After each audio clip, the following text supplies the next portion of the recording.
Assalamualaikum warahmatullahi wabarakatuh. Bertemu lagi pada hari ini dalam kelas Reka Bentuk dan Teknologi. Kita akan sambung topik asas pengaturcaraan. Pada hari ini kita akan belajar mengenai yang pertama, nama dia algoritma. Yang kedua, pseudocode. Dan yang ketiga, carta alih. Dalam pengaturcaraan, kita perlu memahami algoritma, pseudocode dan carta alih. Dalam pengaturcaraan komputer ni, kita perlu memahami tiga benda ni: algoritma, pseudocode dan carta alih. Jadi kita tengok apakah tiga benda ini. Tengok situasi di bawah. Bawa boleh rujuk buku teks muka surat 80 dan muka surat 81. Tengok ayah ni, Runai, ayah belikan pisang goreng, boleh kamu tolong buatkan teh O. Jadi ayah dia menyuruh anaknya si Runai untuk membuat teh O. Okay? Kemudian anak dia tanya, bagaimanakah cara menyediakan teh O, ibu?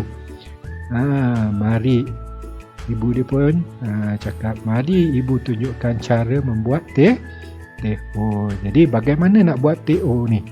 Jadi kita gunakan situasi ini, situasi hendak membuat teh O. Macam mana kita nak menyelesaikan masalah untuk membuat teh O? Jadi dia bagi contoh kat sini. Membuat teh O, kita gunakan algoritma. Dia tunjukkan algoritma, yang kedua pseudocode dan yang ketiga carta alih. Kenapa gunakan algoritma, pseudocode dan carta alih? Sebenarnya nak buat teh O ni, yang ditunjukkan ni, gunakan algoritma, pseudocode, carta alih ni supaya anda boleh memahami apa maksud algoritma, apa maksud pseudocode, apa maksud carta alih dengan mudah, di mana dikaitkan dengan aktiviti harian. Contoh masalah kat sini, hendak membuat teh O, nak buat air teh O. Bagaimana nak buat air teh O? Kita tengok yang sini. Untuk hari ini kita tumpukan kepada yang ini, algoritma. Apa itu algoritma? Algoritma ialah langkah-langkah untuk menyelesaikan masalah atau melaksanakan tugasan. Dia adalah sebenarnya langkah-langkah untuk menyelesaikan masalah atau melaksanakan tugasan. Itu dia. Apa masalah kat sini? Masalah kat sini nak buat teh O.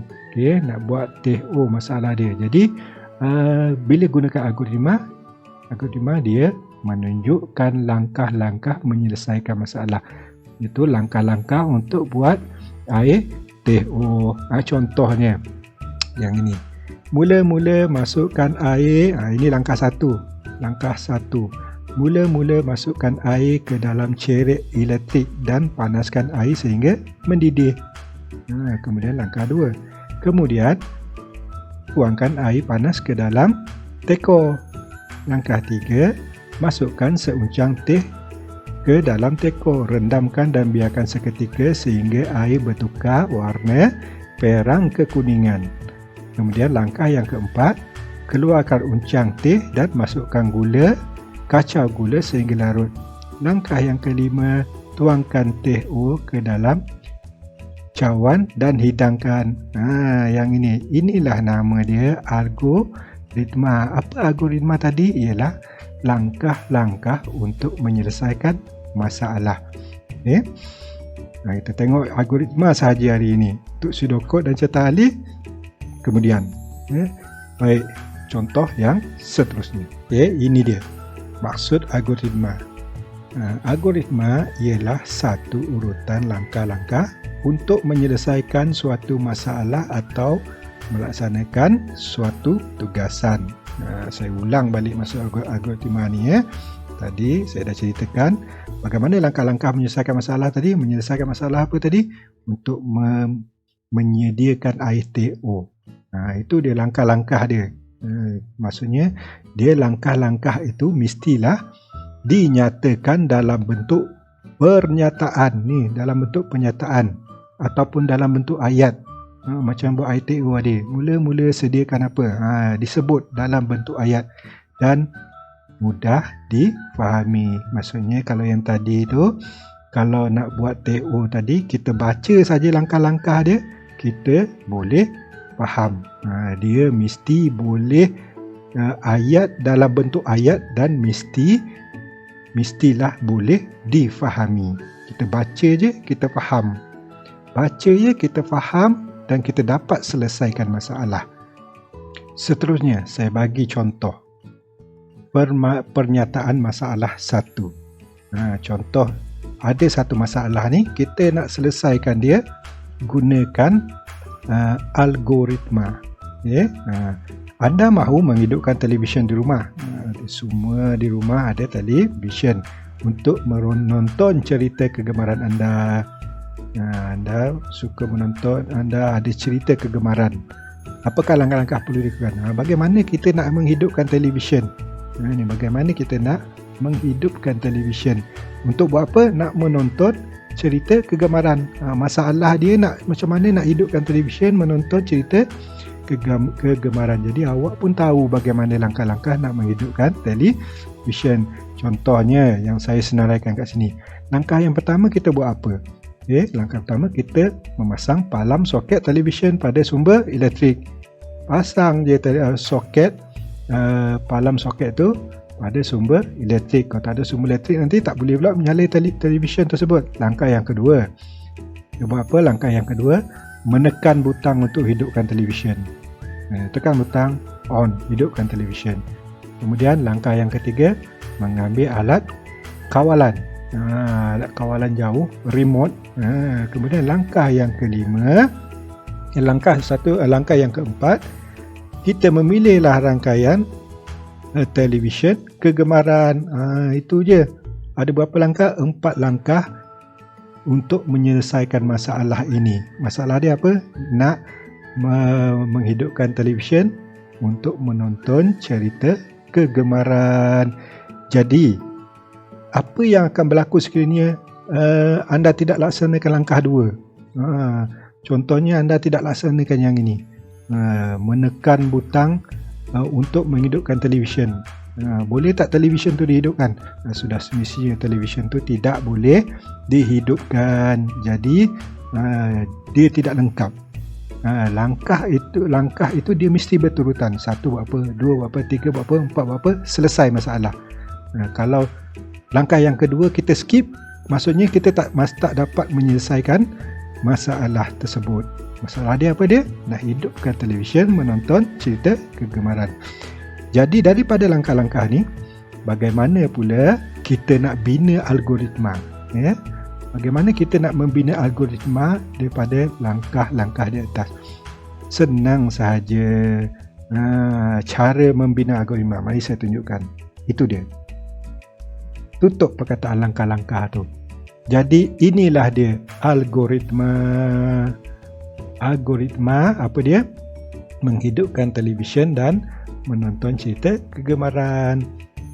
Jadi tengok, nak menyelesaikan masalah ni menggunakan algoritma, iaitu pernyataan dalam bentuk ayat.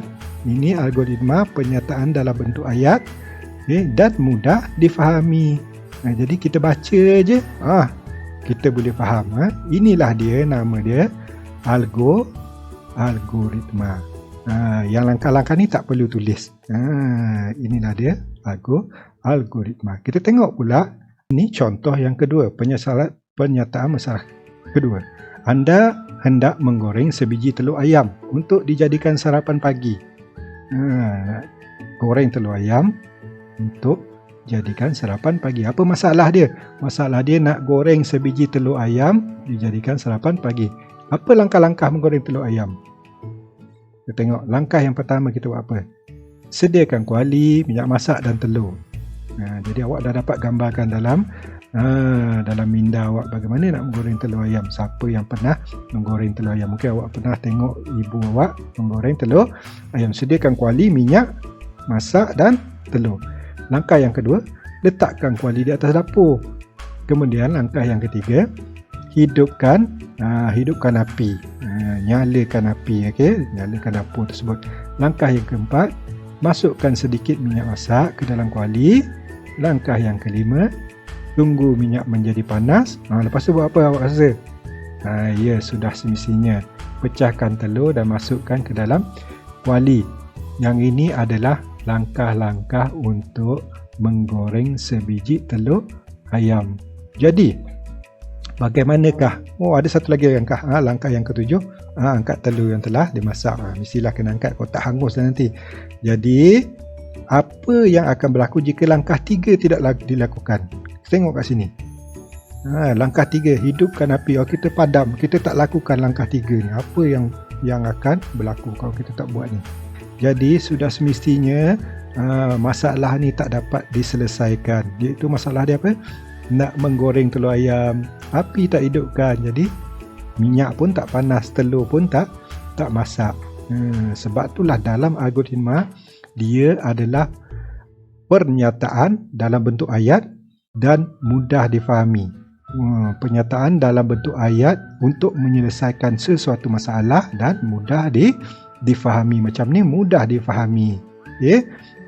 Jadi seterusnya, bina algoritma bagi situasi di atas. Macam mana kita nak bina algoritma? Sama macam tadi, kita jadikan dia algoritma. Itu dia, mudah dia. Tutup langkah-langkah tu. Maksudnya algoritma ni dia dalam bentuk pernyataan. Jadi siaplah, inilah dia algoritma. Algoritma apa? Untuk menggoreng telur ayam. Siap.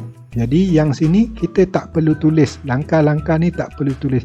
Cuma kita tulis dalam bentuk pernyataan, ayat demi ayat, sehingga selesai masalah tersebut. Baik, ini adalah contoh yang ketiga dan contoh yang terakhir. Saya bagi contoh yang terakhir supaya awak betul-betul jelas dan faham maksud algoritma. Pernyataan masalah dia, anda hendak membeli makanan di kantin sekolah pada waktu rehat. Apa langkah-langkah untuk membeli makanan tersebut? Masalah dia apa? Masalah dia nak beli makanan di kantin sekolah pada waktu rehat. Ini perkara ni awak biasa buat. Semasa persekolahan nak pergi beli makanan di kantin pada waktu rehat. Jadi apa yang kita buat? Langkah yang pertama, beratur di luar kelas. Sepatutnya bila loceng berbunyi, beratur di luar kelas. Langkah kedua, berjalan menuju ke kantin. Langkah yang ketiga, kita pilih makanan yang kita nak. Kemudian langkah yang keempat, kita bayar harga makanan tersebut. Langkah yang kelima, kita ambil makanan, dah bayar, ambil. Jangan lupa ambil pula. Kemudian langkah yang keenam, kita bergerak menuju ke kelas. Yang ini langkah-langkah ni, langkah-langkah membeli makanan di kantin ni. Ini contoh langkah waktu musim pandemik ni, di mana awak makan di dalam kelas. Wajib makan dalam kelas, tak boleh makan di kantin. Jadi apa yang akan berlaku jika langkah 4 tidak dilakukan? Ni kita tak buat ni. Tak buat ni. Awak rasa apa yang berlaku? Boleh tak kita ambil makanan? Jadi terputus kat situ. Langkah 5 tak boleh buat, langkah 6 pun tak boleh buat. Jadi selesai tak masalah tersebut? Untuk membeli makanan di kantin, masalah tersebut tidak selesai. Jadi untuk menyelesaikan masalah, kita kena ikut langkah demi langkah dalam algoritma. Baik, seterusnya kita tengok bina algoritma untuk aktiviti di atas. Macam mana nak bina algoritma? Sama macam yang sebelum ni. Tu dia.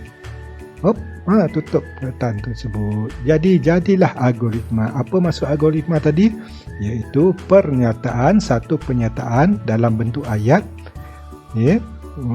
Langkah-langkah dalam bentuk ayat, dalam bentuk pernyataan untuk menyelesaikan masalah. Masalah dia, ni selesailah masalah untuk membeli makanan di kantin sekolah pada waktu rehat. Bagaimana nak membeli makanan? Menggunakan algoritma. Kita susun dia menggunakan algoritma, iaitu dalam bentuk pernyataan ataupun dalam ayat yang mana mudah difahami. Kita ikut saja langkah-langkah ni, beratur luar kelas, berjalan menuju ke kantin, last sekali bergerak menuju kelas, selesai masalah. Jadi masalah yang ketiga ni selesai. Diselesaikan, itu kita gunakan algoritma. Baik, selesai kita belajar hari ini mengenai algoritma. Jadi ada dua lagi, iaitu pseudocode dan catat alih. Yang itu kita akan belajar pada kelas yang berikut. Saya harap awak boleh faham apa maksud algoritma. Jadi tugasan anda pada hari ini, latihan algoritma pada hari ini, yang pertama, buat dalam buku ya. Soalan yang pertama, apakah maksud algoritma? Tuliskan jawapan dekat bawah. Tulis soalan dulu, kemudian tulis apakah maksud algoritma. Tulis dalam buku awak. Kemudian yang kedua, saya nak awak bina satu algoritma yang menunjukkan langkah-langkah perjalanan anda ke sekolah dari rumah, dari rumah hingga masuk ke kelas. Buat saja langkah-langkah dia. Kalau awak tulis langkah 1 buat apa, langkah 2 buat, kemudian padam perkataan langkah tu. Maksudnya buat dalam bentuk algoritma, dalam bentuk pernyataan, dalam bentuk ayat. Sebelum pergi ke sekolah macam mana? Langkah-langkah perjalanan, perjalanan pergi ke sekolah. Maksudnya bersedia dari rumah, menaiki kenderaan dengan ayah sampai di sekolah. Sampai di sekolah buat apa? Turun dari kereta, pergi ke masuk ke pintu pagar, ambil suhu badan. Ini langkah-langkah yang kita buat sekarang ni, ambil suhu badan, lepas tu beratur, cuci tangan, kemudian buat apa? Masuk ke kelas, kemudian duduk di tempat masing-masing. Selesai. Sampai masuk kelas je, ceritakan dalam bentuk algoritma. Buat dalam ayat yang ringkas dan mudah difahami. Jadi itu saja kelas kita pada hari ini. Kita bertemu lagi untuk kelas berikutnya. Assalamualaikum warahmatullahi wabarakatuh.